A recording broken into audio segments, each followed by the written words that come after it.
And a brown bear, you wouldn't want to do that at all with a brown bear. No. So you mean that's like a grizzly bear? Yeah. Okay. Yeah. No. No. Not if you like your life.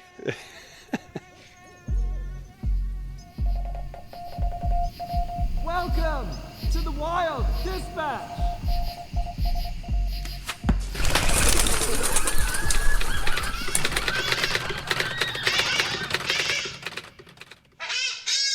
Hello and welcome to another episode of The Wild Dispatch. I'm Robin and I'm back with more skills and stories from the wild.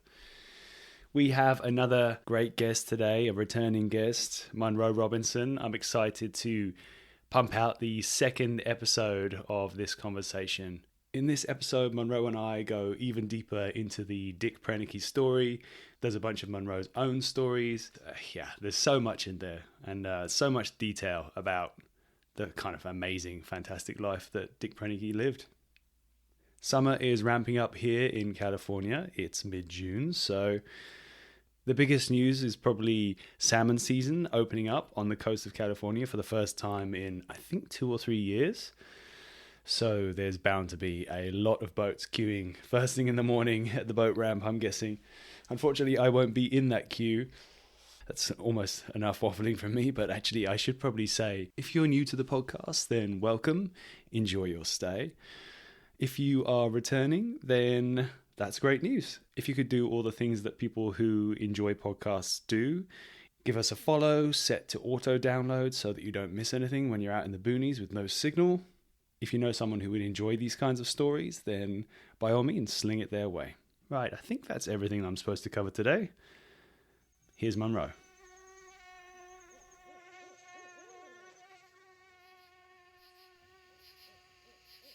So, something I did want to ask you about is, maybe we should gear up. We can talk about this stuff. Unless you want to have a break.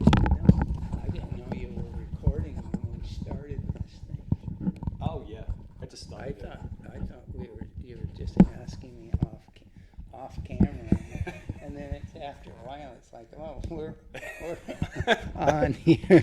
Sorry, I thought you knew. No, it was good. Okay.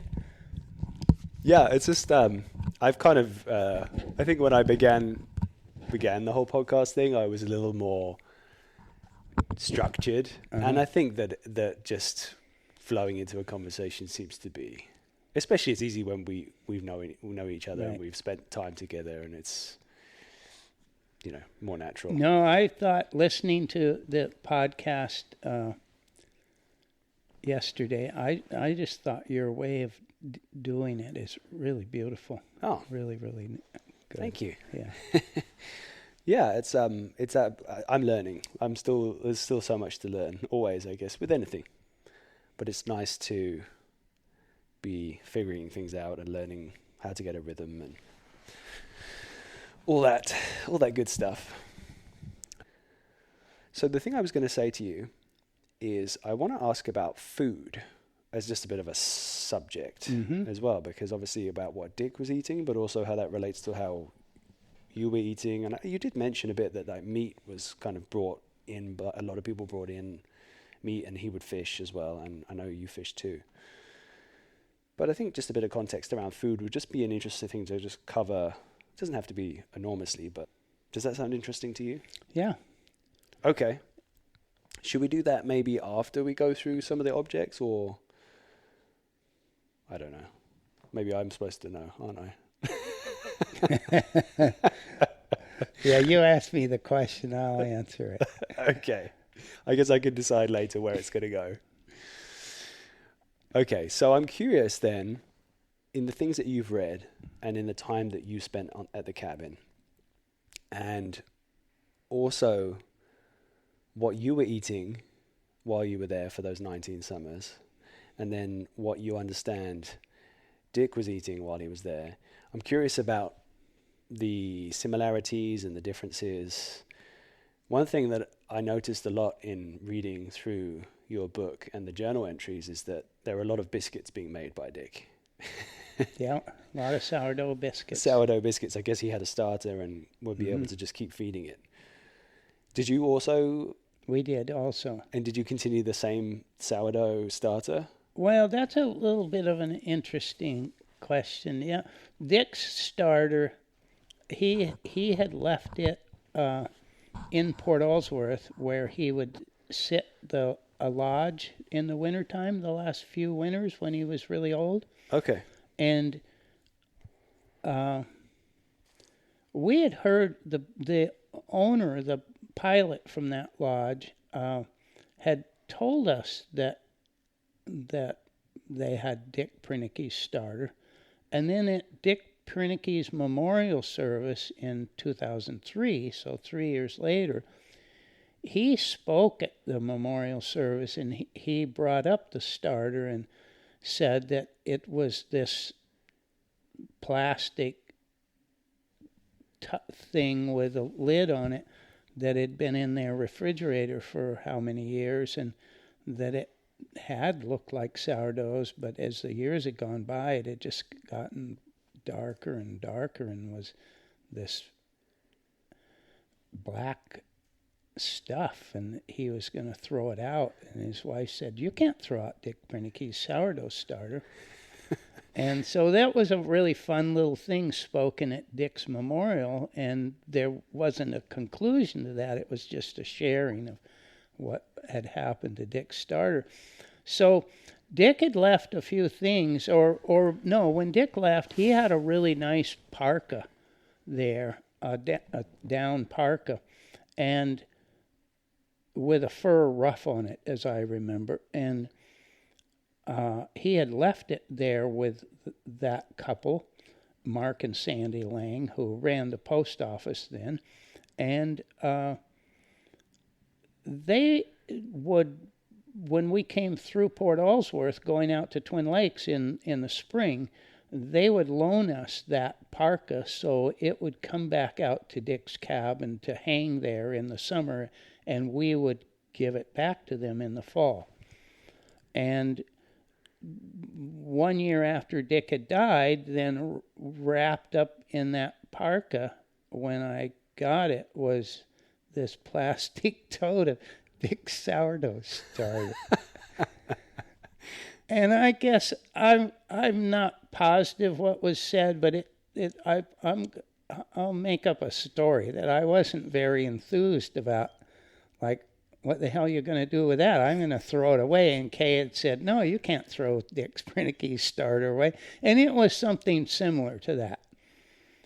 And so it sat there for a little while. And then finally, I think I had to cut the little plastic, because it was like a tall cylinder of plastic, maybe 3 inches in diameter with a screw top lid. But so you couldn't get through the black stuff to see if there was anything else in there.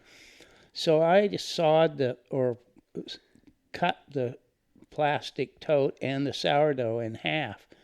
And in the middle of the sourdough was this, it still wasn't a sourdough color, but it was very hard.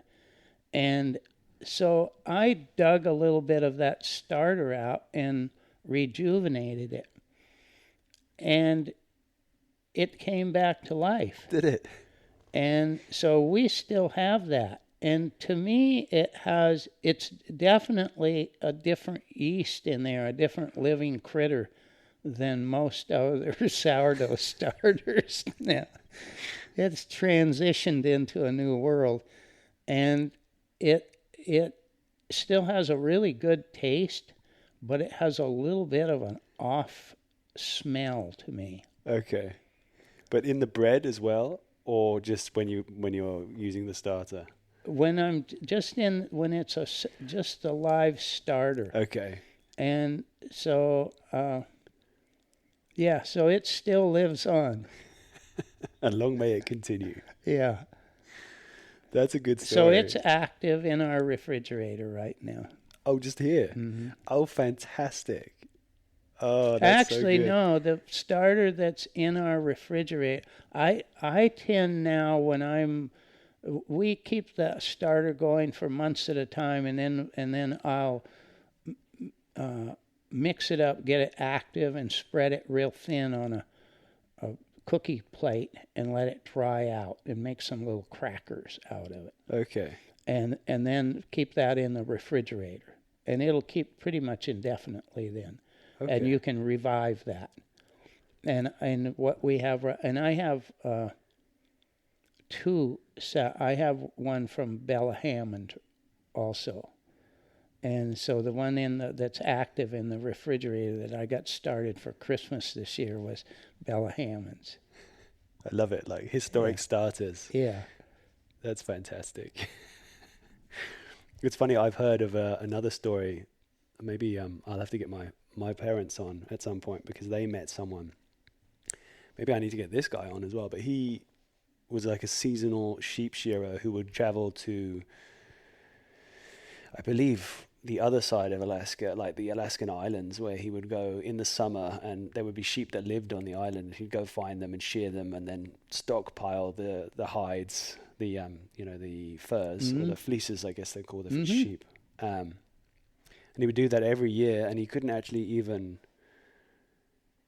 It costs a lot to ship those hides out. So he would just stockpile them, knowing that when he reaches a certain point, and it's like every 10 years, it's justifiable for the cost of the shipping. Wow! To then come in, collect all the fleeces, and then get it out. But that's a long story because ultimately he had like an ancient starter as well that just lived in a bowl there, and he would just pick it up every year in the summer and start making sourdough again. But is another historic sourdough that's been going for however many hundreds of years. There has to be so many stories with sourdoughs that... Yeah, it's great.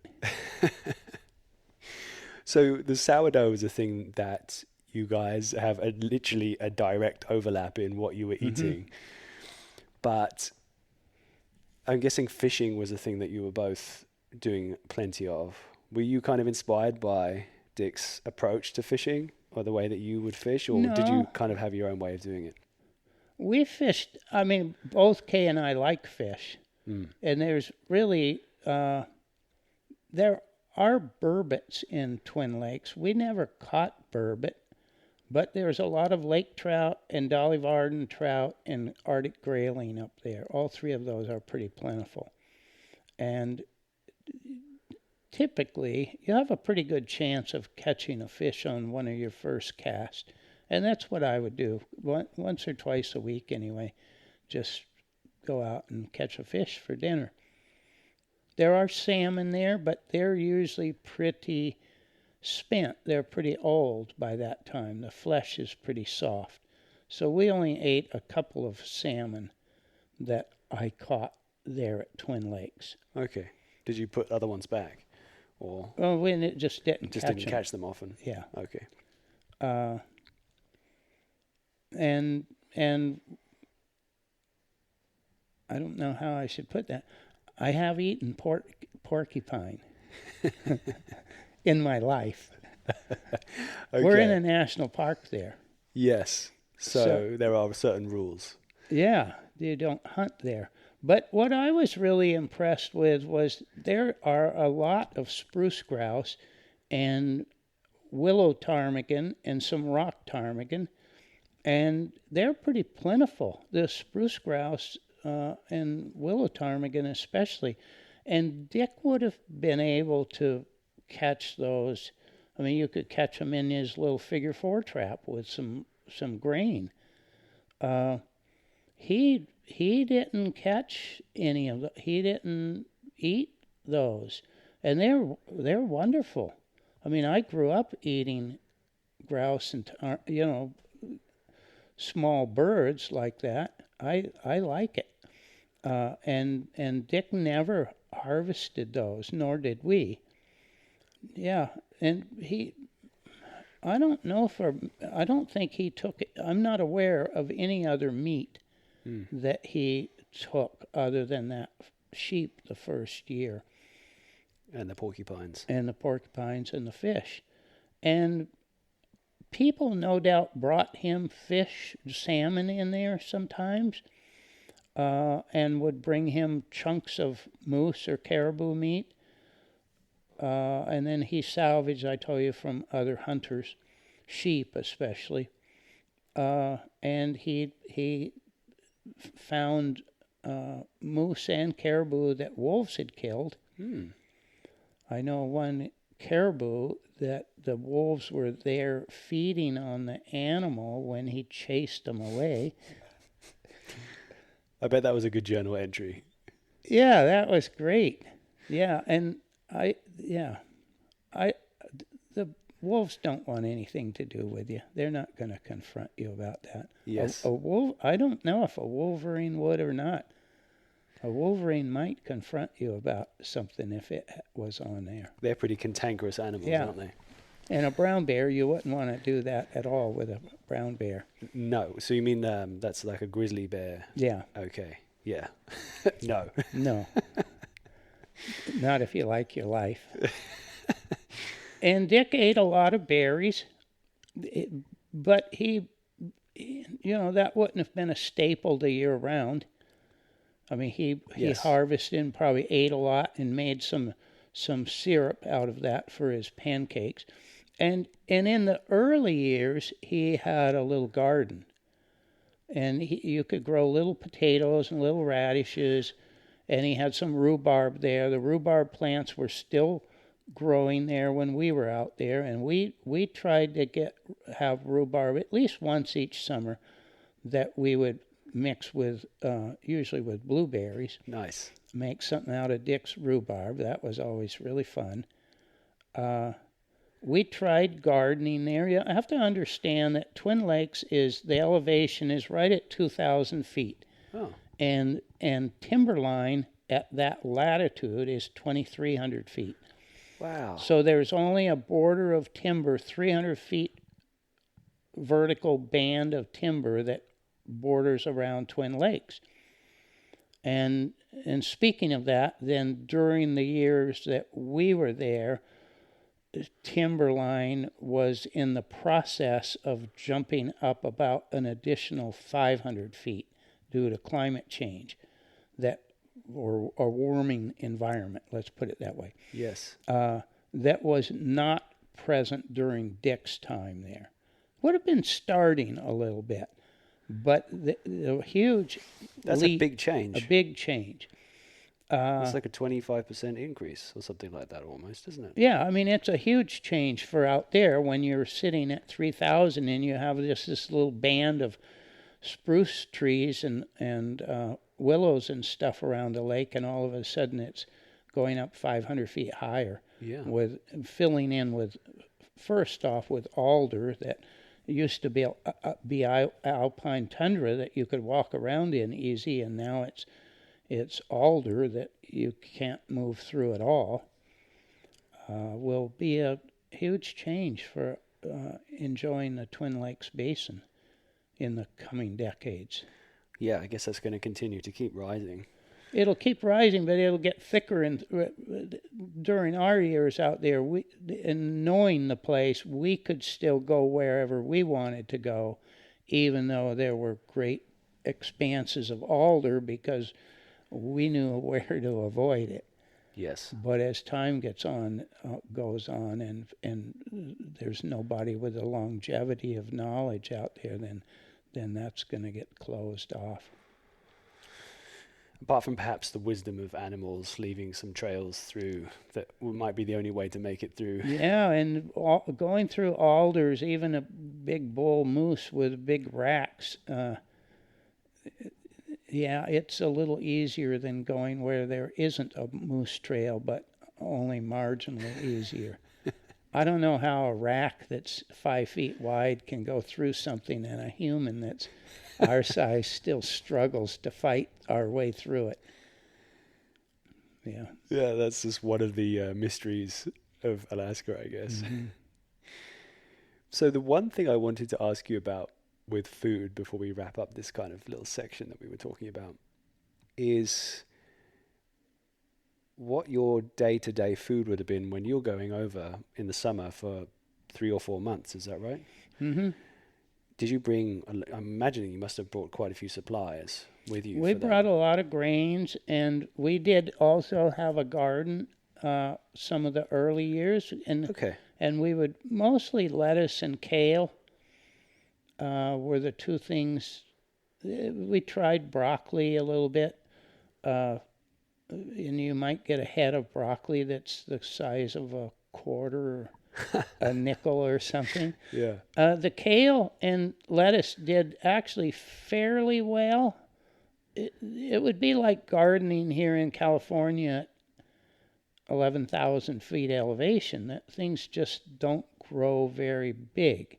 So every couple of days we could go out and clip individual leaves off of a kale or lettuce.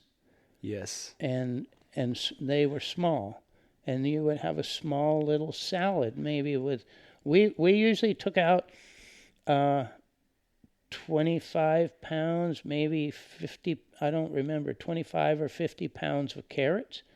And we got better and better at how to keep the carrots for 3 months. Wow. 3.5 months. And that was keeping them in cool, dry sand.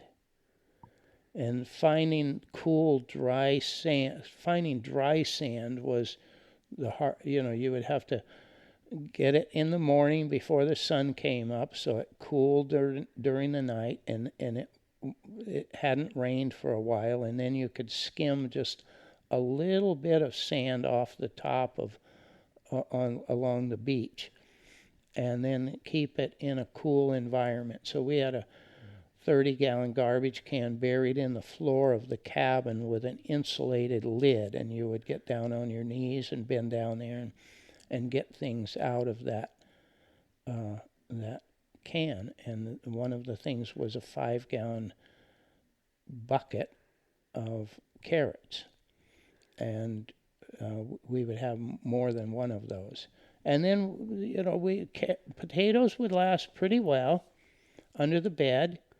We could keep oranges for a couple months, and you would just handle them easily. And every morning or two when you went in there, you would go through the whole batch very gently so that you didn't handle them or hurt them, and look for the one that might have a little soft spot growing on it. Yes. And use that one.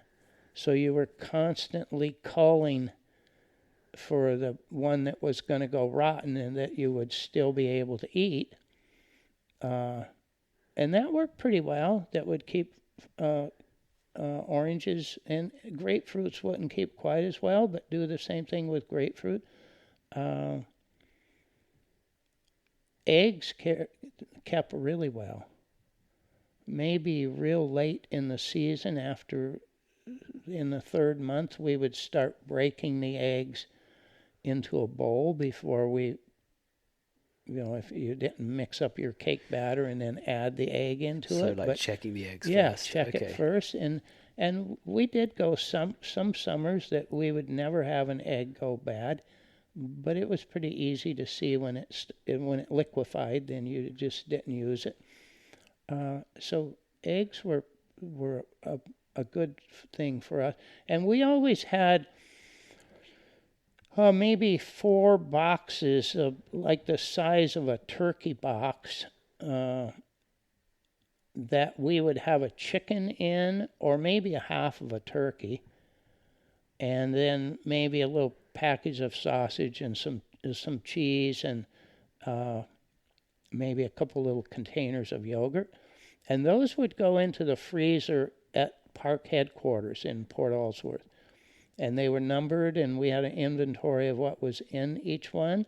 And so when a plane would be coming out, we could have them bring us box number 4 or whatever. Nice. And then the day after that, our friends that were in the ranger cabin with all the amenities 10 miles away from us would be there to help us enjoy the Thanksgiving dinner of chicken or turkey or whatever. That was always really fun. Yeah. And so we ate pretty well, and people did bring us a whole fish sometime, a whole salmon, and or a few times really nice steaks. Nice. And we did have numerous visitors that would come and share their lunches that they were bringing for their clients. We got to know the guides, the pilots that would fly out from Port Ellsworth and Anchorage. And there was at least maybe there was once that somebody had come to Dick's cabin with a big airplane and a group of people and had a hibachi with charcoal in it and cooked hamburgers and salad and stuff and intentionally brought enough for us.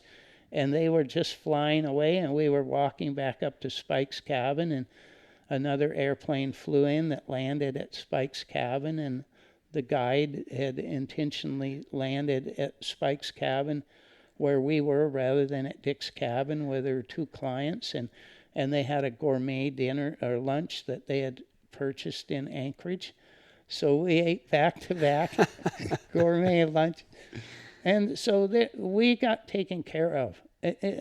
To say that we were still living far in the wilderness, and we had to be frugal, and we ate a lot of beans and rice and fish. But we were treated really well, too. It sounds like it. Yeah. It makes it more special as well when those moments happen, I guess. Yeah, it was both things, yeah. Yeah, one time a friend had been in Colorado and had purchased some freshly harvested Olathe corn one evening. That Olathe is where corn was first picked right into ice and then got to market that same day. And he knew of that, and he purchased Olathe corn and flew back to Anchorage that night, and the next morning went to his favorite organic food store and bought plums and peaches and other. Oh, he brought Colorado peaches, but he purchased plums and some other fresh fruit and put them in a styrofoam box and brought them down to the airport. And the people at Lake Clark Air knew us, and they're the people who brought the most people in to see Dick's cabin. And they made I don't think they made a special trip. But once they dropped people off at Dick's cabin, Kay and I happened to be out on the lake boating, and we could hear the plane, and Kay got on her little walkie-talkie to the pilot, and he said he had a box for us, and it was this box of fresh Olathe corn. Nice. And other goodies. So yeah, food was once somebody sent us in a gallon of ice cream or a half gallon or whatever, and there happened to be a crew of CC's, anyway, a group of young people doing some brush clearing around Dick's cabin there. And so it's really easy, we appreciate what they're doing, and I think that half gallon or gallon probably lasted 5 minutes, and it was fun that way. I can imagine. Yeah. Well, thanks for sharing all that about the food. That was actually good. It was really good to get the kind of the depth of the story. And Dick's would have been the same. Yeah. But probably less frequent that he got little treats. Maybe more people conscious of Dick to bring him a fish or a big chunk of meat where we would get a little package of steak. Yes. And probably not as many people nobody getting out and doing a hibachi on his beach and giving him a hot hamburger. But a lot of people sent Dick food at Christmas, and a lot of people made cookies and cakes and jams and stuff for Dick. A lot of women in Port Ellsworth would make things especially for Dick. Dick was really highly was a good neighbor, a good friend to people, a treasured friend. And then Dick, or knitted socks, hand knitted socks for him that they were still a couple pairs of in his cache up on those tall legs. And then Dick would do things for them. He would be carving bowls or spoons or knives as well, right? Knives. He would make knives. Make knives, yeah. I noticed that in the book. He made a lot of gifts for people. A lot of gifts, and he made a lot. I don't think anybody will ever know. I had no idea, and yet I think I read every word in there that relates to gifts and knives and bowls and spoons. And yet there's a whole lot of them that I've seen that he doesn't talk about in his journaling. So he is making a lot more than what he wrote about. It's also fascinating to me that he would have the time to make all those gifts. When you'd assume homesteading, being in such a kind of, it's a tough environment compared to many other places. I guess I just assumed that it would be a full-time job anyway, just maintaining the property and taking care of everything around you, but to then have time to be writing many letters to people and then creating gifts for people as well. I guess you sit in a place, you sit all alone in making that statement about Dick. Nobody has ever. All those people who came out there and all of the ones who work with their hands and stay busy and have so almost universally people coming out there sometime during their time, it would get around to Dick writing letters to hundreds of people. Not that he was writing to 100 people every time, but every time I wrote a letter, he wrote back to me, and there were hundreds of people that fit in that category. People would say, well, of course he did. What else would he do with his time? Or he had nothing but time. And we had that over and over and over. And so little people realized that Dick's life kept, even once the first year, of course, building his cabin and all of his furniture. But even once that's completed, his filming and his watching wildlife and his getting his water out of the lake even when there's 3 feet of ice on it, and his getting his firewood when there's 4 feet of snow outside, and whatever it is, he had a full life. Yeah, you're gonna be flat out. Only a person of extraordinary stamina could have done what Dick did. Yeah, I absolutely believe it. For 31 years. For 31 years, yeah. Something I wanted to ask you about, which we talked about before a little, but some of the objects that you replicated, repaired, I think it would be fun to hear the story around the object, its creation with Dick, what you know from your reading of his journals, and what you can kind of interpret from the way in which he made it, and then also your story about how you were able to repair it or recreate it in some way.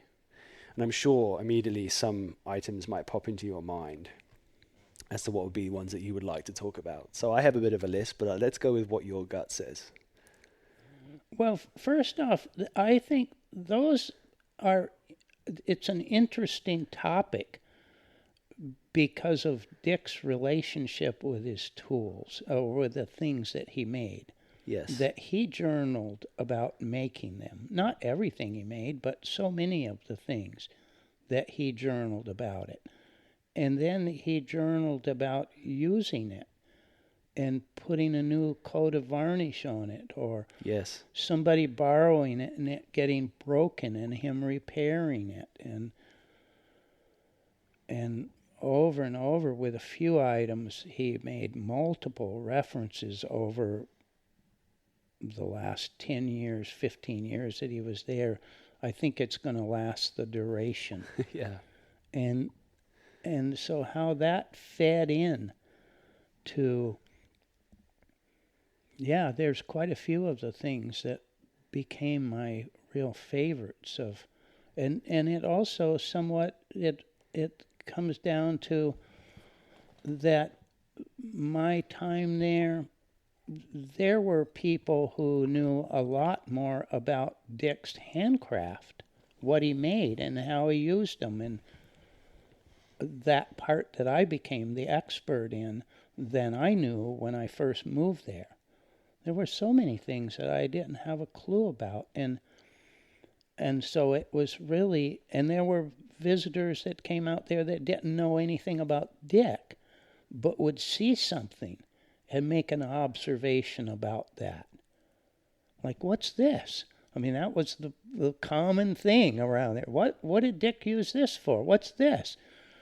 And as the years went by, then I had more and more answers, partly because of the insight of the people who came there, largely because of the insight. Not the people necessarily who knew Dick, that helped too, but even people who worked with their hands and had different ideas of what this was in Dick's life. And so Kay and I don't think of us as the experts as much as we became the holders of the story. Yes. And that was a really fun thing but I guess my single favorite is maybe Dick's snow shovel that he made and then used for 31 years. And I once, when I wrote about it, then a person who knew Dick well, Alan Bennett, who was the first biologist in the park, said, maybe it's not the snow shovel that's the most important thing, but Dick's use of the snow shovel. And he found that to be and that's true. There's movie pictures of Dick shoveling snow, and he was very meticulous. The sides of the trench from Dick's cabin to the beach, and then from the cabin out to the outhouse woodshed and over to his cache were the width of the snow shovel and maybe an inch or two more, but weren't big wide things, and they didn't round off at the top. They had vertical sides, absolutely vertical sides that went the distance. And so, and that was Dick, and that's how he raked his beach. I mean, Dick was a meticulous person in everything he did. And snow shoveling was certainly one of those. But Dick made his snow shovel out of the shovel itself. So imagine a 50-gallon drum they're made out of pretty heavy steel. Mm-hmm. There's also smaller drums made out of that same gauge steel, and Dick used about a 16 or 20-gallon drum that had a little tighter radius on the curve, and used about a third of the diameter, and cut that out with cold chisel to a curved rectangular piece. And all those barrels have a couple of ribs that run around them that are where the diameter gets a little larger, right there. Yeah, just like a ring around and it, yeah. That gives the tank structure. That's why those ribs are there. It gives a lot of dimensional stability to the tank. To the drum. To stop the barrel from getting crushed. Right. Interesting. And so those two ribs are still part of Dick's snow shovel, one on each side. and then Dick made a spruce handle for it, just a single handle, and then went to shoveling. And he didn't. Well, what happened? Somebody from across the lake, a trapper across the lake, had come over in the wintertime, one of those early years when Dick was back taking care of his parents, and had borrowed the snow shovel, and then the handle had broken. But he brought it back and left it there with a note that he apologized for breaking it. And so Dick then, in repairing it, instead of having one handle, he had two handles about 6 inches apart with a little cross piece, two cross pieces, one at the end of the handle and one part way down, so he could use both hands on the two cross pieces with two handles going down to the shovel. And then made gas can brackets, if you will, that were nailed into the handles and riveted onto the snow shovel. And Dick for the hardware, he salvaged parts, screws and nuts and bolts and stuff from a couple of airplanes that crashed on Twin Lakes during his time there. So he had hardware there, and then he would use a nail here and there.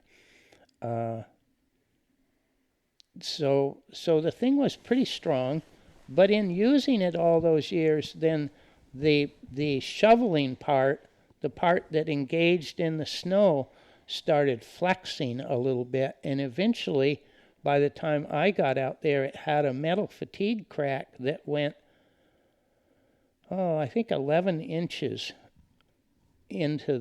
from one side and about 2 or 3 inches from the other side, and the 11-inch side went in maybe 8 or 9 inches and then forked into a forked thing. Okay. So that would have made the leading edge of the snow shovel really flimsy. Right. And Dick made 2 splints for that and riveted those on. So he just kind of like riveted He took that rib that we spoke about, took about a 6-inch section of that rib, and it would have had the same curve as his snow shovel. Yes. So it would rivet onto the snow shovel and give a lot of rigidity rather than just a smooth piece of metal there. And so that was there, and so in replicating the shovel, I'm making, first off, I wanted to duplicate that metal fatigue crack exactly. So how did you do that? So there were a few, it had a few little nuts and bolts or holes that he had driven in there from his hardware that were right on the crack. And so I first drilled those 2 or 3 holes and then just started flexing it in my hands over and over and over and over and over. And until I could finally get it to crack in virtually the same crack that Dick had, including that fork at the end. Oh, really? And then in doing that, I'm like, there's these 2 splints, so I'm going to put the 2 splints on. But then in replicating it just how Dick had it, I'm noticing in each of those splints had 4 holes and 4 rivets that held it onto each side of the crack. So each splint had 8 rivets that held it onto the blade, and there were 2 of those. But then I'm noticing there's a bunch of extra holes drilled here. And it took me a little while. Well, I guess I'm going to drill those holes too. And then it dawned on me that Dick had a set of splints on there, early one, first generation splits that held his snow shovel together, that also got metal fatigue in the splint. And he took those off and put new splints on. So in replicating the snow shovel, then I'm drilling those empty holes too, because that tells Dick's story of repairing the snow shovel.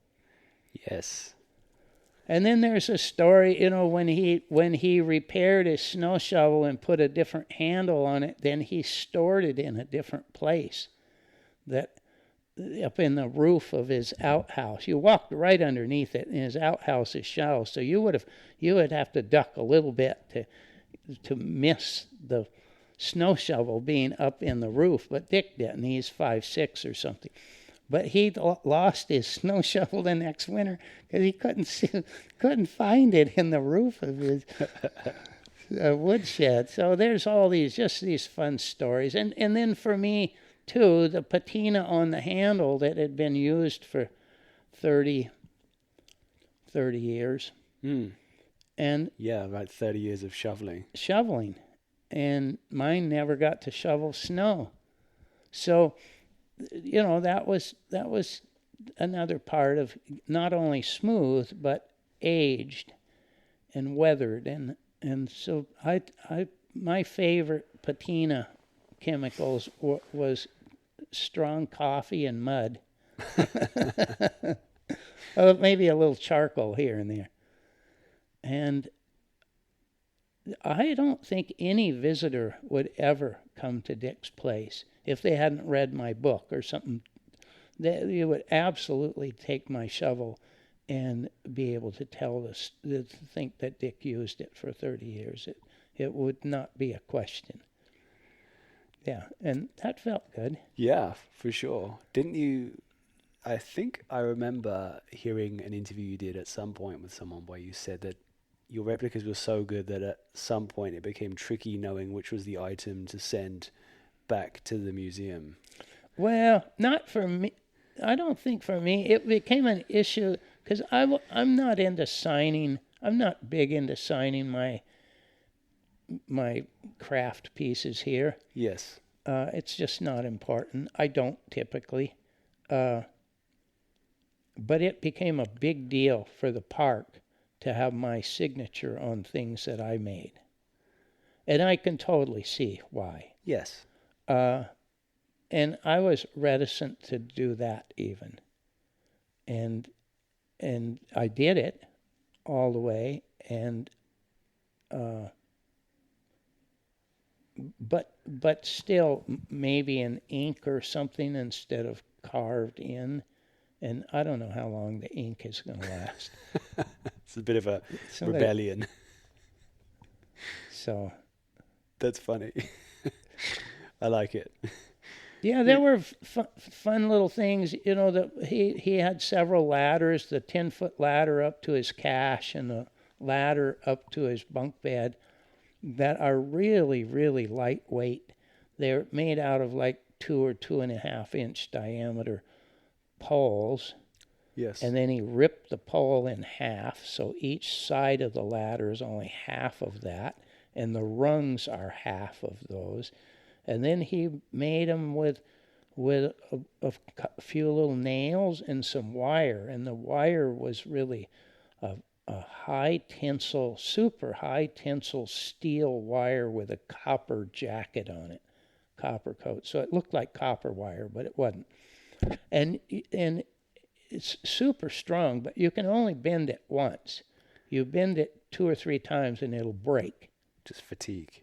Yeah. Okay. And so it's very hard to tie a knot in it, a really tight knot, to where if you're having a loop of that, to tie it together in a way that looks really nice. And I had a hard time matching Dick's quality, but I was able to figure out right away which rung Dick had tied the wire into first, because his knot wasn't perfect either to start with. And so just always, I got to see Dick's process a lot. And I don't know how important that is, maybe not important at all. But when you're out there and that's the movie you're watching, then it becomes really interesting. And in replacing the bottom logs in his cabin that were rotting. Okay. That was another major thing that the park wanted me to do. And I looked at that. I wasn't even thinking of doing it the first year, but after the first year, I started thinking about doing it. And none of those logs were rotted all the way through. They weren't close to rotting the second log up. And so in one sense, I thought those really don't need to be exchanged, replaced until it starts threatening more of the cabin, which probably would have lasted until now. But within my first 3 or 4 years, I'm like, I really want to be the person who changes the bottom logs. Not for myself, not to say I did it, but because of fearing that whoever did it would have a different attitude, that it's a job to do, and not bring keeping Dick there. And I think that's what would have happened. And so I think it was maybe my third, fourth, fifth year that I replaced the bottom logs. And it's good because I did it in such a way that his cabin looks like it's sitting in the ground, but it's not. It's sitting on little concrete piers that I poured that are hidden beneath a little copper flashing on the inside and outside of his cabin that keeps all the gravel from touching those bottom logs at all. And they should last 100 years now, easily. Yeah. And the legs of the cache, I changed that same year that I did that would have been 2003 that I changed the bottom logs. So the fourth year I was out there. And I changed the bottom logs the 4 legs of the cache by building a little scaffolding underneath the cache and tying the scaffolding off with ropes, and then just jacking one corner up and taking the old rotted leg out that had rotted completely off at ground level. Yes. It was being held up by some steel pipe that were buried in the ground and bolted to the leg above the ground. So this is the food cache. The food cache. And then by high tensile steel wires, a big diagonal piece of that wire from leg to leg. And it was leaning back like 7 inches and leaning towards the lake 4 inch. I mean, it was looking pretty sad. And so they needed to be changed. And it was a pretty easy thing to go in and change. There again, I was told, when they said, well, change the legs, and I'm like, well, what do you think one should do? And they said, well, Dick built the cache on the lakeshore and then numbered each log and put the legs in and then assembled the cache up in the air. And why don't you just undo that, take it apart? And I looked at the cache, and you could see the size of the nails, the spikes that Dick had used between the logs, and they're pretty small logs, 3 and 4 inch diameter logs. He would have destroyed the thing to take it apart. It wouldn't have been it would have just been awful. Yeah. So I'm like, it needs to be changed in place. And it went really easy. It went easy and was fun and just worked. And nobody was there telling me, that I had to meet OSHA regulations and have everybody in the world involved in it. And now I dread the thought of them ever having to replace the legs again. Hopefully they won't need to be for a long time, because the part that's buried again is treated and the soil doesn't get up next to the log. Okay. So it's certainly going to last a lot longer than it did initially. Can I ask a question? You were explaining how you sort of scaffolded the Underneath the cache. Yeah, the cache. But how did you flip out the bottom logs of the cabin? The cabin, by having a rock fireplace in it, you couldn't jack the cabin up. Okay. So how did you do it? So I first dug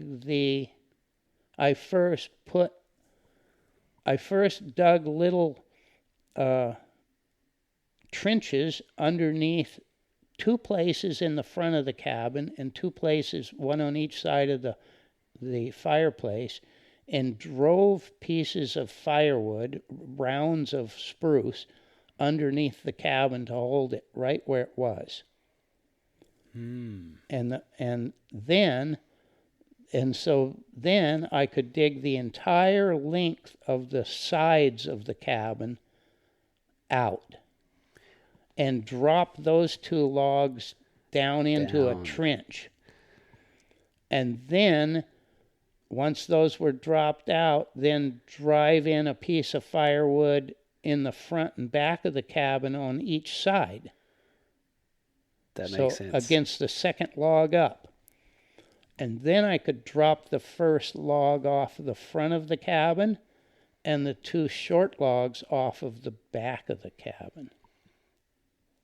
Okay. And then reverse that, pouring concrete, a little concrete foundation underneath it, and putting copper flashing. I did little marks all the way around, on each corner of the cabin, both sides of each corner of the cabin, on the inside of the cabin and the outside of the cabin, with a little water level. So all those little marks are at the same elevation, inside and out. And then I took meticulous notes of how far it was from that little mark down to the gravel.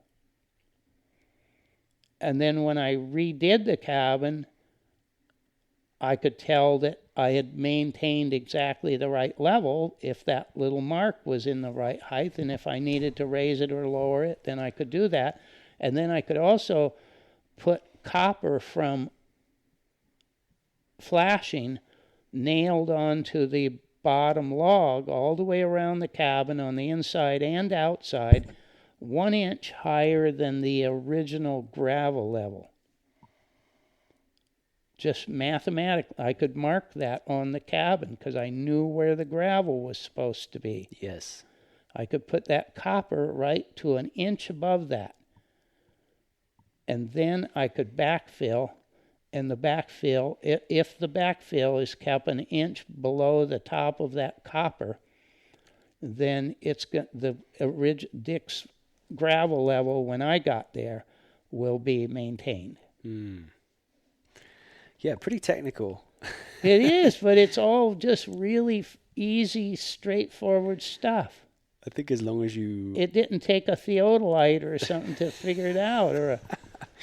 I don't know. I think you've clearly had enough experience building houses and making many different things to have a process in your mind about how to structurally do things without getting to a point where you're like, oh no, I've missed an important part of the... I figure things out really well. Beforehand? in the process. Okay. In the moment, and I don't remember how I did things so well. I've had people remind me of some construction project of how we did one thing or another that I can't remember what they're remembering from that. Yeah. But I can go to a similar thing and figure. I like figuring things out. I just love figuring things out, and I don't have any hesitation to jump in and think that I can do it. Yes. Sometimes getting started is the hardest thing, right? You've just got to like start rolling your sleeves up and figuring it out. And it just happens. Yeah. So I think I've got a few different little stories here. Let me have a look here. So I think a couple of little things. If you still good to... I have lots of energy. Okay, good. I'm having fun. Okay, good. So one thing that I thought was interesting, and this isn't necessarily a big repair story, but I thought it speaks to Dick's desire to constantly repair and make do with what he had, is his broken skillet. That I read about that and I thought that's kind of a remarkable story. So he has an iron skillet, correct? He did. It was a small diameter cast iron skillet that the handle broke off. And when people would come out there and look at that little skillet, I had never heard of repairing a cast iron skillet. So I would tell visitors that, yeah, it's repaired, but here's this other little skillet the same size hanging on the wall. And that, yeah, Dick put that little repair on there and it held, but I suspect he probably didn't use that very much. The new one? No, the old one. Okay. That's what I told visitors. Until I didn't have access to Dick's journals. The park did, but I didn't have access to Dick's journals until the year before we left. 2018. Mm-hmm. I had already started the book. And then I got access to Dick's journals. And then I just threw away everything I'd written and started all over with the idea that I can take excerpts from Dick's journal and make a much, much better story, a much more accurate story than I know.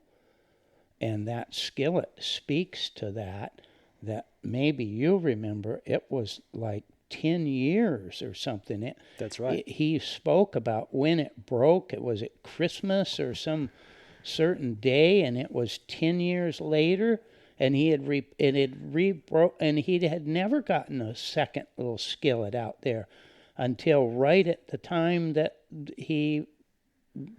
10 years later. And so he used that little skillet that he repaired, and it had broken again, and he had repaired it. And he did that with is it with rivets? He did it with a little rivet, a brass rivet that I remember. And yeah. It takes 10 years of additional wear. Yeah. And I don't know, he had so many things like that. There was a little teapot that he had found smashed he was always cleaning up campsites. Every campsite that he would come across, he would clean the campsite up and sometimes bury stuff and sometimes bring it in if he could use it. And if he could use it at all, then those things that he found took priority over the things that were newer at his cabin. His backpack was a backpack that was all broken down and that he'd found at some camp that was deserted. That was the one that you could see that he had modified to carry his camera equipment. And so that's the Japanese aluminum pack. That's the Japanese pack, and okay. Then so he retired another backpack, I think, to use that one almost exclusively, because it fits with the story that Dick was living into, him living an intentional life, and especially in that sense of repairing. What an amazing thing that we can all learn from. And having an affection for those repairs. Mm-hmm. And in a way also, I think it comes across in some of his journals that he named a lot of his items kind of affectionate names, and even talks about them in a kind of grammatical language, like they're people or like they're characters to some extent. So I think the kettle had a name, but I don't recall what it was. Can you remember? I think he had a knife that was Old Faithful. Yeah, he named most of his knives. Yeah. What was it? The tea kettle. Huh. I'm going to have to look it up. I'm sure it's in here. Yeah, he found that tea kettle, and he pounded it out straight, but then it had a few holes in it, so he made a new base for it out of gas can metal, and it was a sorry state to start with, right? Yeah, and he made a little lid for it. Okay, I think I found where it's going to be.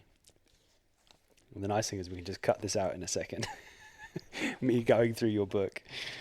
Let's see. It should be 245 and 246.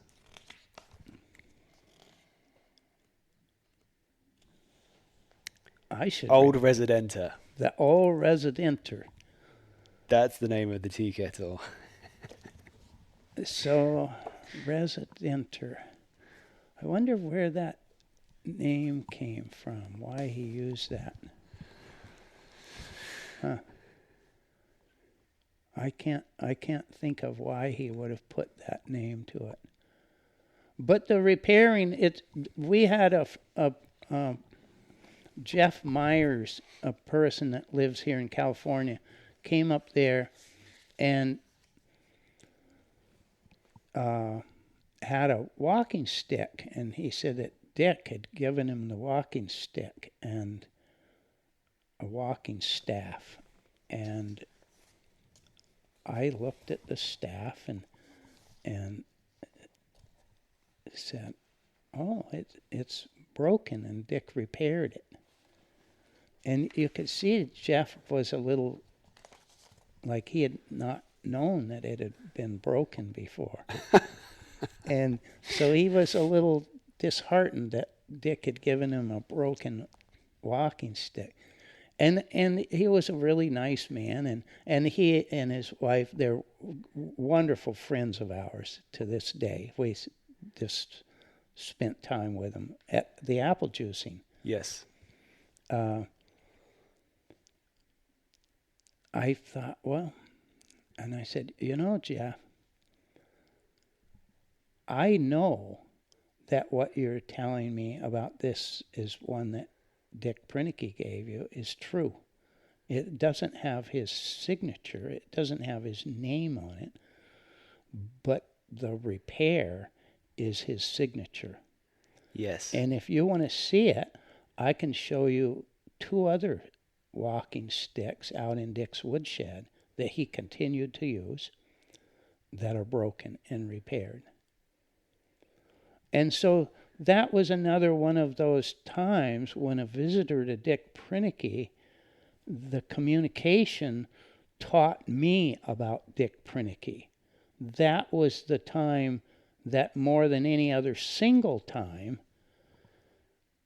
illuminated Dick's repairing rather than replacing. Yes. You've made me think of another aspect that I'd love to talk about a little. Unless there's another object that you would love to talk around. And we can jump around. So if something pops up in your mind. What? Well, the walking stick. One of the things is one of the sections that I read that in your book and from his journal is, I guess, about the reality dawned on me, which I guess says something about me, the fact that I didn't think about it. But the risk, you're out on your own and you're in a relatively hostile environment, very far away from any help. There is always the risk of accidents happening, something going wrong, misjudging. I wonder if it's worth talking around some of the accidents that Dick documented. I found one in particular, which I think he marked as like the first time he took a day off, was when I think he was on the ice, or he slipped on an ice nub, but he had the said walking stick, or one of the walking sticks that you're mentioning, under his arm at the time, and he took a hard spill, I think to the right maybe, and really hurt his arm and his ribs, and was out of commission for over a week, I think. Mm-hmm. Just managed to get himself back to his cabin, and then, yeah, he's got quite a detailed journal of many entries of that kind of moment. Yeah, and taking care of himself in a great deal of pain. It sounded like it from what he was saying.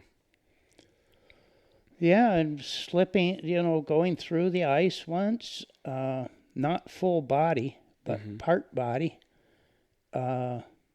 He took one tumble fall in the winter off of a very steep mountain pass that I went over in the summer. Mm-hmm. That was scary steep going down it in the summer. Wow. And I think he must have tumbled 400, 500, 600 feet. No. And managed to get himself home through that. And I think it's in the book. I may have missed it. And, I think of, I'll tell another story about Dick that I don't know that he had an accident, but he would sometimes cross the lake on the ice to go and film doll sheep or bears or something, and make a comment in his journal that the ice was getting really rotten. And then he would, a week later, be writing about crossing the lake again for a few more days. Sometimes he would take his canoe across, pull it across the ice, because the lake, when it thaws right around the perimeter first. And so there's an open lead of water from the edge of the ice to the shore. So the canoe allows him to get across that. He hated to take it because it's making noise on the ice and the sheep are going to hear it. Yeah. They're going to see him anyway. But he also made a pair of skis, which is why I brought this particular thing up here. He made a pair of skis out of 2 pieces of spruce that are maybe 5 inches wide and probably 6 or 7 feet long, with the leather from boots being the bindings of them, and with an upturned toe that he didn't bend, he carved into the wood. And we didn't know much about those other than and they were not at his cabin, they were in one of those other cabins. So only a few people saw them, the people who were so interested in Dick's things that I would give them a tour of the other cabins where Dick had things stored and would show him that. And I would tell him he made these skis, but I doubted that he used them much because the spruce wasn't, you could see that they had been varnished, and the spruce hadn't been fibered and torn apart and feathered out a lot.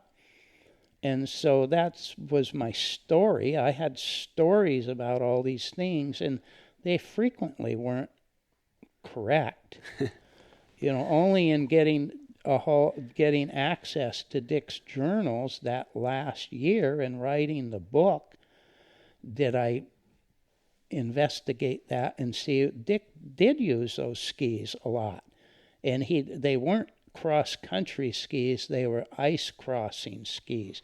So those were, instead of snowshoes, the webbing would get wet and soggy on the ice.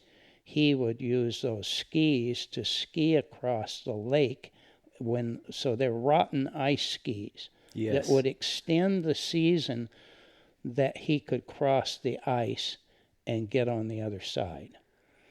And sometimes he would be saying how the ice is sinking underneath my skis, and he's still crossing it.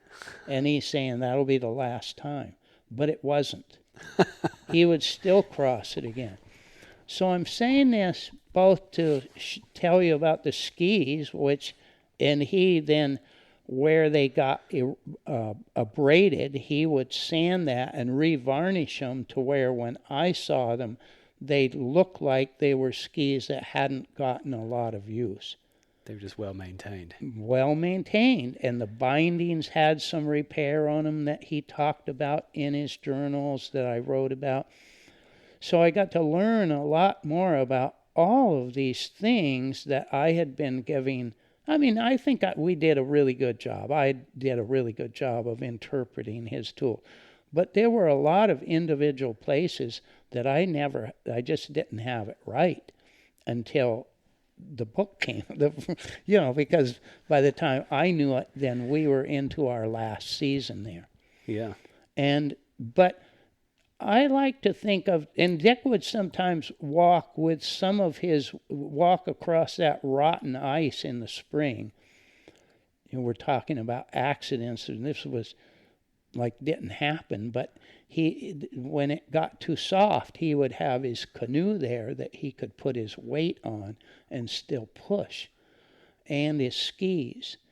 And so I think of Dick, and I think I wrote that, and I think of Dick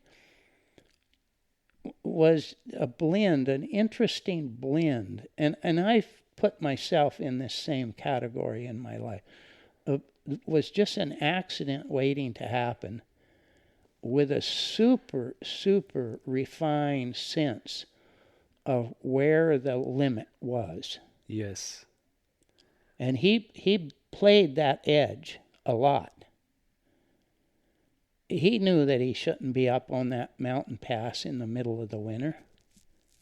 And there was going to be somebody that came up there and do that with him that didn't arrive until Dick had already left. So Dick I'm just going to do it myself. He knew what he was the possibilities of that. He still did it, but he also, like we said last time, when you're in the avalanche, you swim. Yes. You don't panic and say, I'm going to die. You're just there. And that's who Dick was, crossing that lake on rotten ice, I'm here. How do I make this work? And Kay, watching him cross that lake as an old man when it's whitecaps out there, how do I make this work? He had a very fine sense of how to make it work. It's interesting. You're saying that you feel like you have a similar kind of riding that line of productivity and adventure versus danger and potential bad things happening. But it's actually interesting, while I was also at that apple pressing day that you had, I was talking with some of your friends who you have known much longer than I've known you. And they said that I should ask you about some of the many near misses that you've had in your life. That you've got 9 lives. I wonder if you can think of any stories or moments where you've been maybe it's luck, maybe it's judgment that got you through those situations. Oh, just they're too numerous. And there were ones, I related that one on Long's Peak, and where I crashed into that boulder that this person was willing to stand in front of and catch me as I ran into that. I did another, there was a climber that wanted to climb the east face of Long's Peak, and in the winter. The east face is a vertical face, 3,000 feet, that if you could jump from the top and skydive off of it for 3,000 feet. It's vertical. Wow. It's not like the north side that's, I don't know what it is, but it's not vertical. And Archie Simpson had tried to climb that east face twice, and avalanches and other things at ice falls and stuff, and he couldn't do it. And the third time he was wanting to do it, he invited myself and another man, and so the three of us went up there, and we climbed the east face of Long's Peak in February or something. And so there's an easy route up the east face, that I forget the name of it, but it's even in places it's running horizontally across this vertical face, and it's a ledge that's 3 feet wide, that's pretty flat, that you can walk across.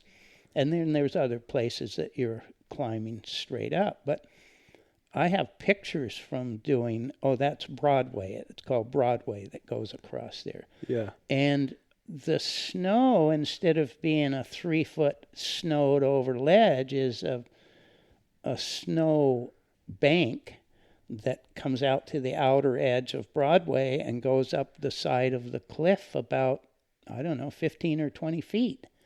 So it's almost vertical in itself. So you're not walking on Broadway, you're on a hard-packed snow ice thing, and 3,000 feet up that. And we did that in 13 hours, and then rappelled off of the cable route that I told about in the first episode. So we didn't really have any. Well, we had the closest thing to a mishap was rappelling off on the north side, and there you have two 300-foot links of rope, and you have them tied together, and they're going through some fasteners or around some rock, around something, and you're rappelling on both of those ropes. And when you get down close to the bottom and find a good place to make another stand, then you pull that one end of that rope. And there's always a danger, and it happened there. We pulled it until we almost had it pulled, and then it got caught. Oh. So what do you do then? You need your rope. You're not going to have it unless you go up and free that. And Archie, the leader of that group, he just up and used that rope because again, to climb that route is a major, major thing that you need ropes and hardware and screws and stuff. Yeah. And it's late in the day. It had taken us 13 hours. It was getting dark. And so he just got a hold of that rope and hand over hand up that rope, using that in his feet to climb up to free the rope. And what happens if that rope comes loose? You don't have any idea. It's not hung up in a major way. Yeah. And it worked. He was able to free it and get it up there and then rappel back down to where we were and going down, and it worked great. Had he come loose, he would have fallen to his death, and then we would have been stuck up there without a rope, and we would have also come down. We wouldn't have made it either. So there's those sorts of things, but nobody got hurt. It took a few minutes. But the potential was there. So there's Yeah. just, yeah. Yeah. Lots and lots of little happenings. Did you have any other ones at Twin Lakes? You know, the second year, was it the second year I was up there, late in the season, I took a climb, a hike by myself for 4 or 5 days, and I got up to a ridge. I didn't know it at the time. It's I climbed Proenneke Peak, where Dick's favorite mountain was. I didn't know it was his favorite mountain, and that ridge is just a broken rubble ridge, and it was the first time I didn't know about gyrfalcons at the time, and that gyrfalcon dove on me up there, and that was a really wonderful experience to come down off of there and say, wow, and look in the bird book and figure out there was a gyrfalcon here. But I got to a place where I'd gone until late in the day, but it's summertime, fall, and I wanted to come down a different route that I had come up. And then I followed this ridge for almost a mile, and it got very precarious crossing a boulder field on the top of this ridge that every boulder seemed loose and giant, and I'm like, I'm glad I don't have to go back over this. And then I went on beyond that, and where I was going to start descending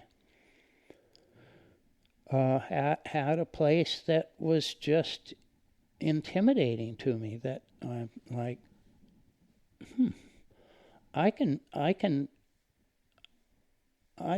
probably make this, and if I don't think I would get killed, but I might break an arm or a leg.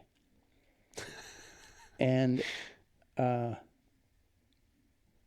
I thought a lot about it, because I am the risk taker. And I finally said, and I had already said, I will never, ever go back on that boulder field that's loose, because that was really a risk. And I turned around. I said, I do not want my time at Twin Lakes to start with me making a decision that's out this far. It was already out far enough. But I knew that I could live to go back and redo that awful boulder field. I assumed that I could do that. So I turned around and came back, and that was a pivotal time for me, that I would make that decision rather than going for it. It would have saved me hours and hours to just do this, I don't remember, 30, 40-foot descent that was dicey. Yes.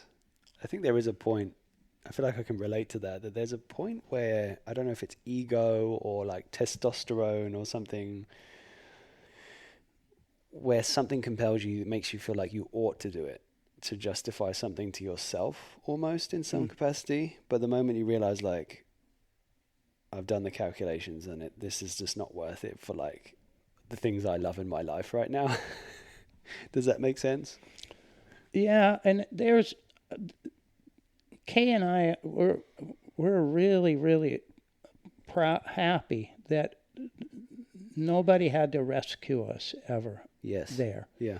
And nobody's ever rescued me in my life. And there is a sense of, I've certainly done numerous dumb things that I don't deserve that designation of not having to be rescued, but it feels really good. And certainly at this point in my life, I'm glad for that. And Kay and I both live into that today. We're old, and we still take our risk in our hiking and where we go and our kayaking, but it's a completely different risk than we were taking a long time ago. And it feels right. Yeah. Yeah. Yeah. I was wondering if you'd be comfortable talking about, and we can wrap up soon. I feel like we are. I mean, I'm having a great time. I am too. But I'm conscious of time, and Kay's probably hiding away somewhere, not trying to not be noisy. She's working on her video. Okay. So you'd mentioned before that Dick had an accident in his plane, and that was kind of the last time that he was using that plane. After that, right, it got repaired and then sold. But there have been a number of accidents in the area that he witnessed, and wrote journal entries about. I was wondering if you wouldn't mind talking a bit about that. It seems like there are dangers in the area, flying planes around, and that being the only form of transportation. Did you ever have any kind of close calls or any situations where you came across, difficult situations? People. It wasn't long after, I don't know when it was, 10 years after I started going up to Alaska, it occurred to me that I either knew personally, had met, or knew somebody who knew somebody who had been killed in planes in Alaska. More people there than I knew that had died in automobile accidents in my entire life. Wow. It happens, and it happens frequently up there. It's an unforgiving place to be flying, and I really didn't like to fly with anybody who needed to show me their skills, that needed to do acrobats or something. Getting from one place to another safely was always paramount, and there were a couple times in my flying up there that I asserted strongly that the pilot do something different than they had said they were going to do, and that may well have saved their life and my life. And could you be a little bit more specific, or do you not want to well, name names? No, I could. The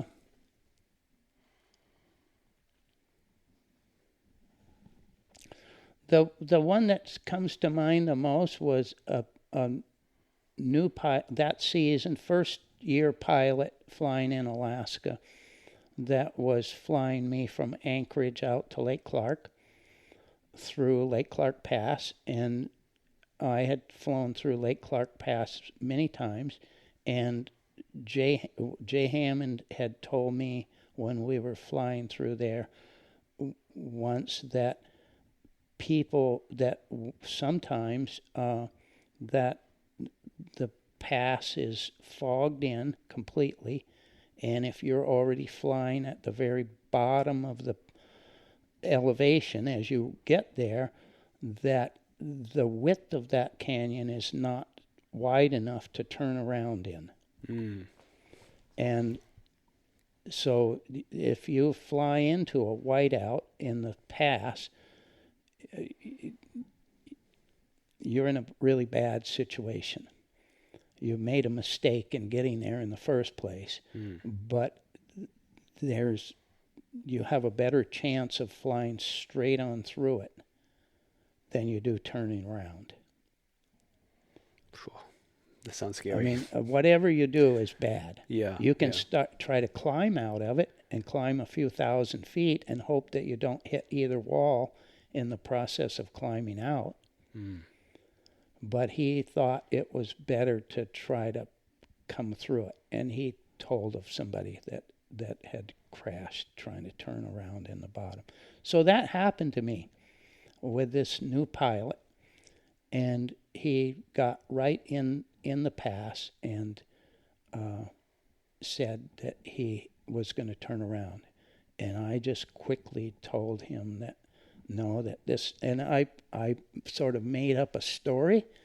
I said, this sometimes happens, That's the canyon's too narrow to turn around, period, and that you should just dead course, stay exactly where you are.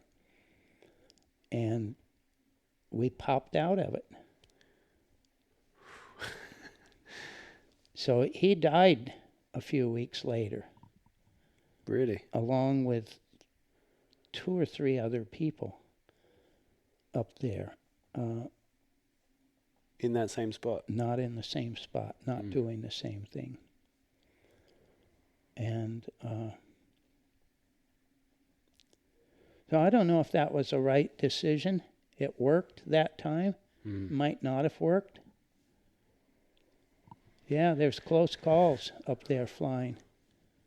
But it's also one of those things, there's like a part of your brain, isn't there, which in those situations, which are really important for survival, your brain goes through the supercomputer and remembers a tiny detail of something that someone told you at one point, which is relevant. At least that's what I'm told. Happens, something magical in the brain. And it's lucky that that came to your mind at the time. Anyway, yeah. So I don't know where that one started. The airplane accidents are they're a different kind of accident because they're just so unforgiving and and what's the right thing to do? Yeah, it's a difficult one. But thanks for sharing that story. That was powerful. I was flying once with my child.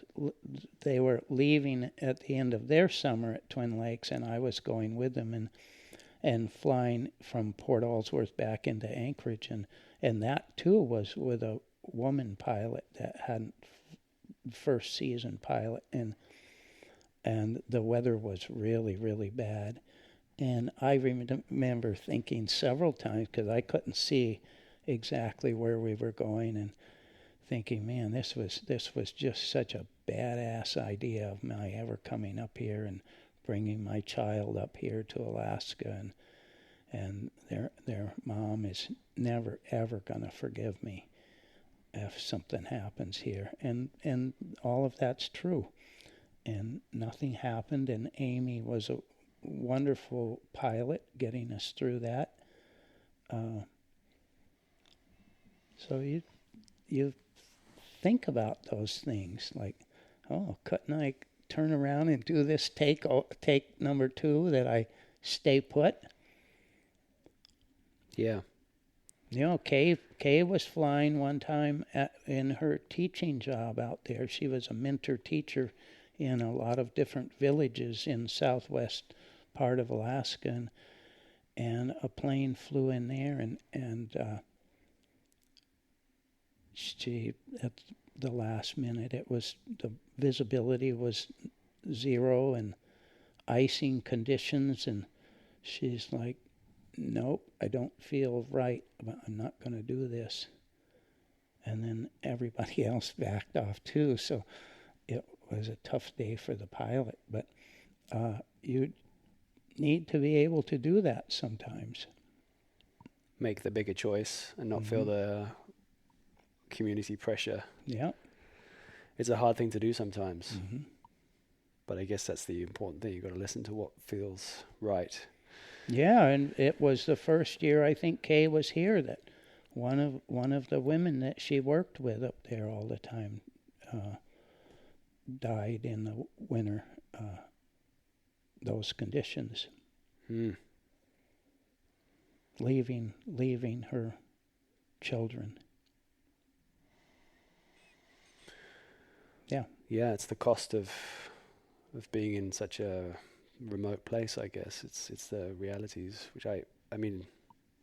Anyway, I didn't realize there were even more stories than I realized that you have. It's yeah. I could go on and on. It's the flying things are not pleasant.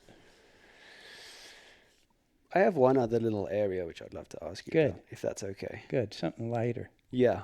So we had quite a lot of conversation in our last episode about your connection with indigenous stories and the things that you learned while you were in, I believe, Arizona. Is that right? Mm-hmm.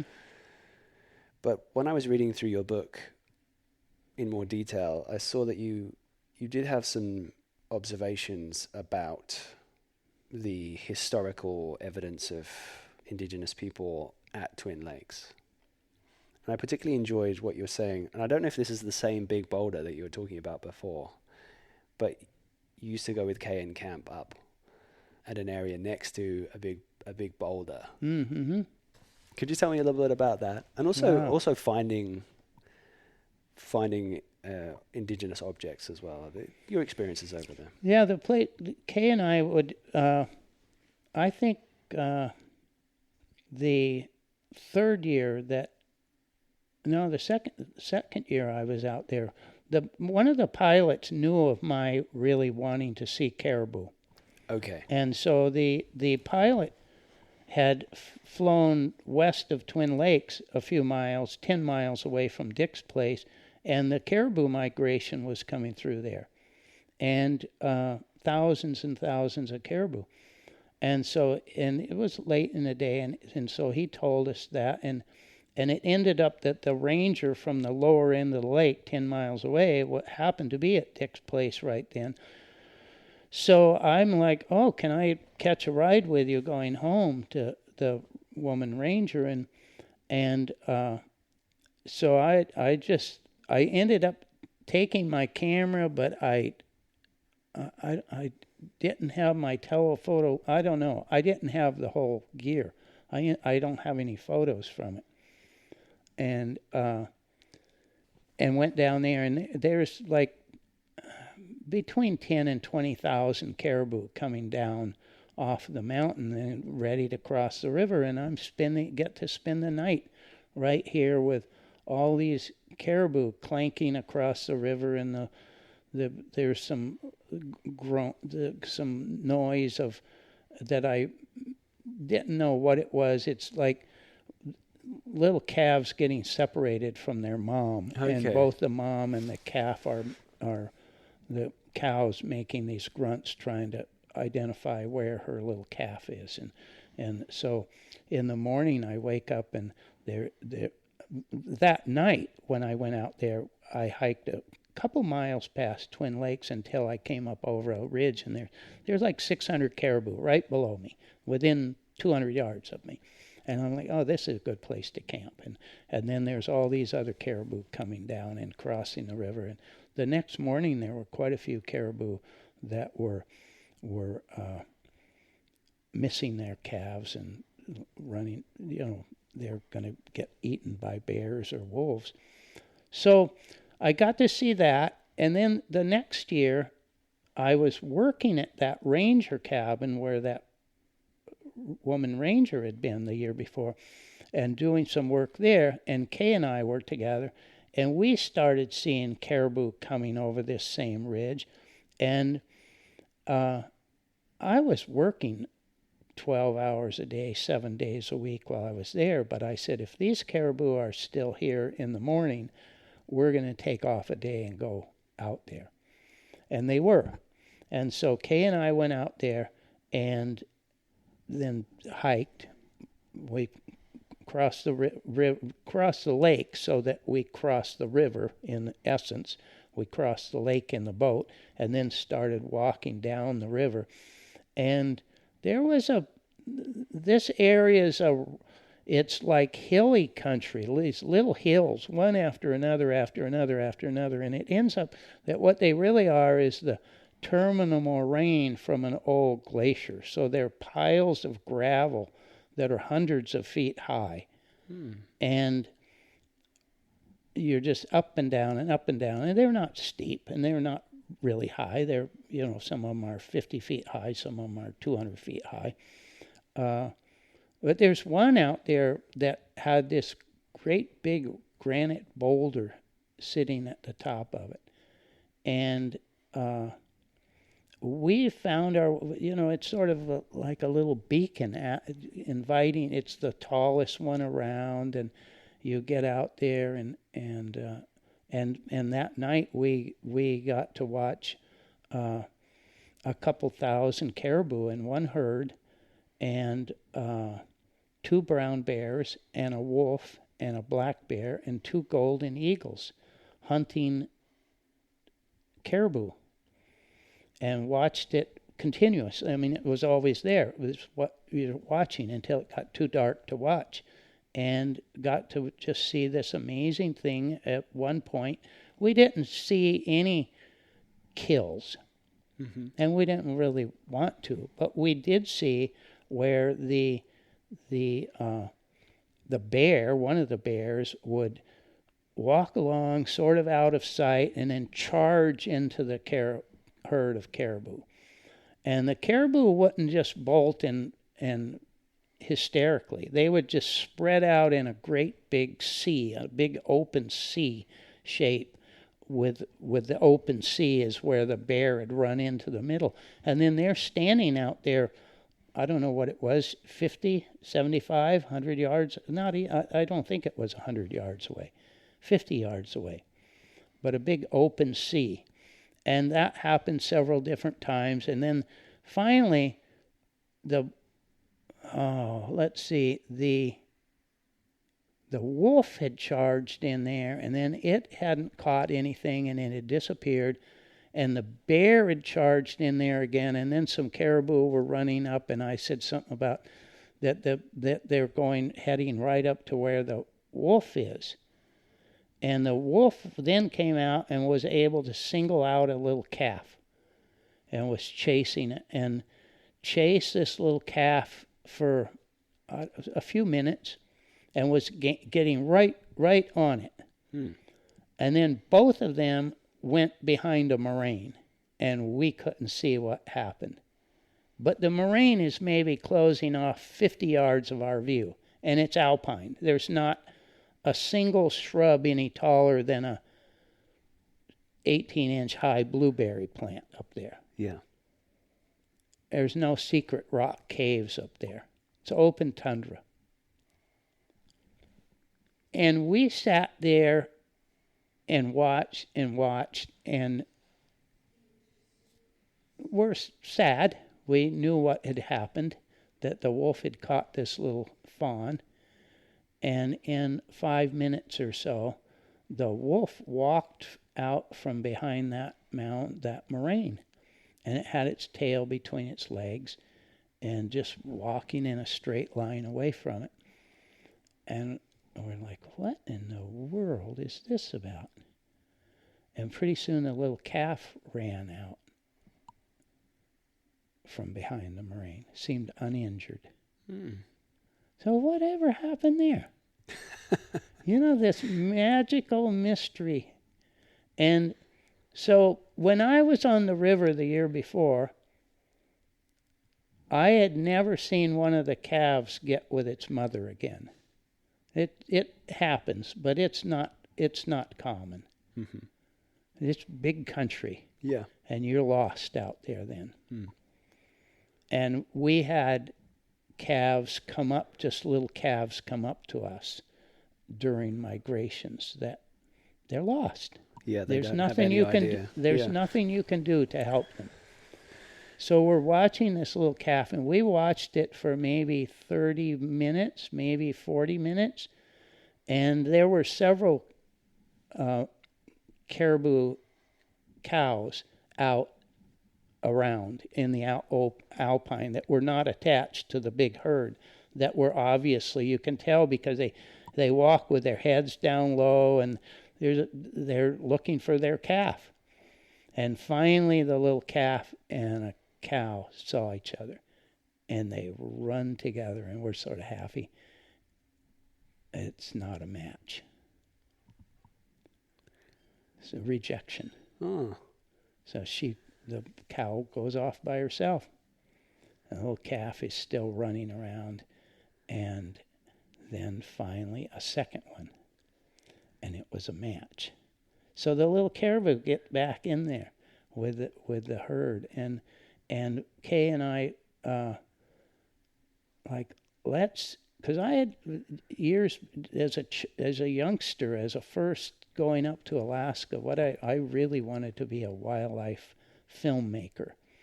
And I'm like, let's get a a video camera and come out here each year. And so where we were was right on the top of this moraine where this big boulder was. And that first night, we're like, we're not the first people to be out here. You know, Native Americans would have been here. Mm. This was an awesome place to be, to see miles and miles in every direction, and have the river there, and have a pond right below you, and this big boulder to hide behind.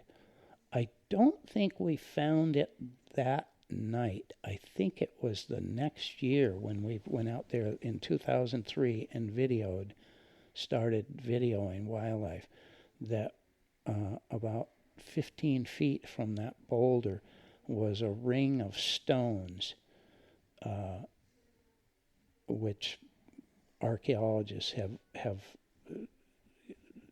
attributed to native people camping there. And the stones have been there so long that there's stones that are completely buried in the ground with lichen over them, and then there's most of them are half buried in the ground, where they're like 3 to 7 inch diameter stone, not big stones. Mm. And they've just settled into the moraine there.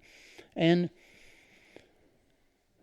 it just became this and we found several, not entire arrowheads, but scrapers in the part of a arrowhead there.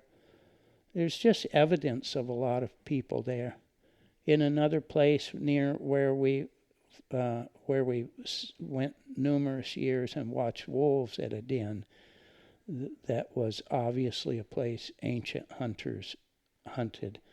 There was a half of an a spear point there that we turned into the National Park Service, and they estimated that they called it from the Archaic period and estimated it to be 6,500 years old. Wow. So people have been hunting there for a long time. The indigenous people that still live in that area on Lake Clark have oral histories of their people going north and south from the lake that John Branson and I started at. There was a native village at Talaquina Lake, and then a native village on Lake Clark, and Twin Lakes was that where that big giant boulder was right on that route. And so it was a hunting place for every generation. Yeah. Not just occasionally. It was there. And we frequently, we would be out there and we would think about, you know, these ancient people, the indigenous people that didn't have a single thing. No. And I would list it off sometimes. It seems humorous, you know, the modern boots and nylon rain gear and freeze-dried food. Yeah. And they're coming out there not to recreate, but to bring sustenance back to their village. This is them living and making a living. It's pretty impressive. I mean, amazingly impressive. Yeah. It's a context which we don't often think about. How life must have been, and how we didn't really have the option of an easy option. You just had to figure it out. Mm-hmm. Remarkable stuff. Yeah, and the mosquitoes sometimes in the summer that I don't really like mosquito nets, and I don't like using the chemical, and I'm very tolerant of them up to a point. Yes. And I can only think of once at Twin Lakes that I was losing my cool with the mosquitoes. Yeah, get me out of here. But at that point, I'd already made the decisions. I didn't have the mosquito net, and I didn't have the bug spray. So you do it. Yeah. but it wasn't fun then. And you didn't have the option 6,500 years ago. Right. Monroe, is there anything else that Yeah. you wish that I'd asked you about? This isn't wish. This was thanking you especially for bringing in the indigenous people there, and I am just more and more aware with every passing year of the people that lived in every place that I've been, including here, before me, and the reverence that I had for how they took care of this land. Yes. And what we owe to them for that. I agree.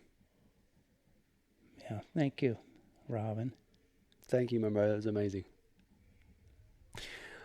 Is there anywhere you want people to go? We should do a wrap up. Oh, okay. I think if that's okay, unless there's anything else. Well, no, I gave my email address before. I think you listed it on your site, and I would be glad to answer any questions. And you know, the handcrafted life of Dick Proenneke, somebody can get that, I think, at the Gallery bookstore here locally, or through Lost Art Press. You could go online, and it really, I'm really drawn a lot to Dick's the story of his animals and stuff, and that book is not that. I had to limit that book to just the things he made and how he used them and repaired them, and so it's a slice of Dick's life, but I think it's I think people that's interested in that part of Dick's life would find that really interesting. Oh, absolutely. Yeah. I mean, I found it fascinating, and I'm not. My wife is more of the maker. I mean, I enjoy making, but I still found it fascinating, the level of detail, and there's you can learn so much more, as we've shown in this conversation. You can learn so much more about a person and who they are from the things that they make and the journey that they go through in that process. So, and what a blessing that Dick left us all, his writing and his film to go with it, that we can look at this amazing life. Because there's a lot of people who live really, really interesting lives and are super talented at figuring things out. But there's not very many of them that write a narrative about it that's fun to read and tells a real story. Yeah, with a sense of humor as well. Mm-hmm. Well, Monroe, I hope that I can get you on the podcast again at some point. I'll think of something for us to chat about, because it's an absolute pleasure. You're a great speaker, so I'll see if we can figure something out. I'm game. Okay. Thank you, Robin.